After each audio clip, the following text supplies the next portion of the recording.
Weight loss జర్నీలో day 2 అండి. Morning అయితే లెమన్ అండ్ హనీ వాటర్ తాగేసాను నార్మల్గానే. ఇంకా రోజులో 1 లీటర్ వాటర్లో 2 స్పూన్స్ చియా సీడ్స్ వేసుకొని తాగుతున్నానని చెప్పాను కదా. సో ఇవాళ అయితే దానిలో కొద్దిగా లెమన్ కూడా యాడ్ చేశాను, ఒక లెమను.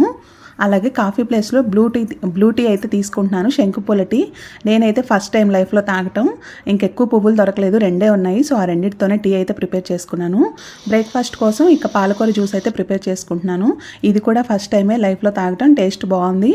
ఒక ఆనియన్ దోసతో పాటు ఒక గ్లాస్ పాలకూర జ్యూస్తో నా బ్రేక్ఫాస్ట్ అయితే ఫినిష్ చేశాను. ఇంకా బాగా హెడేక్గా ఉందనమాట, కాఫీ తాగట్లేదు కదా. సో అందుకని గ్రీన్ టీ పెట్టుకున్నాను. ఇంకా లంచ్ విషయానికి వస్తే పొద్దున పిల్లల కోసం చేసిన పన్నీర్ ఫ్రైడ్ రైస్ ఉంది, అది కొద్దిగా పెట్టుకున్నాను. గోధుమ రవ్వ ఉడికించని తీసుకున్నాను కొద్దిగా. అంత పెట్టాను కానీ ప్లేట్లో చాలా హెవీ అనిపించేసి సగం పక్కన పెట్టేశాను. సాంబార్తో కర్డ్తో లంచ్ అయితే ఫినిష్ చేశాను. స్నాక్స్ కోసం పిల్లలకి ఫ్రెంచ్ టోస్ట్ చేశాను. సో నేను కూడా ఒకటైతే తినేసాను ఉండలేక.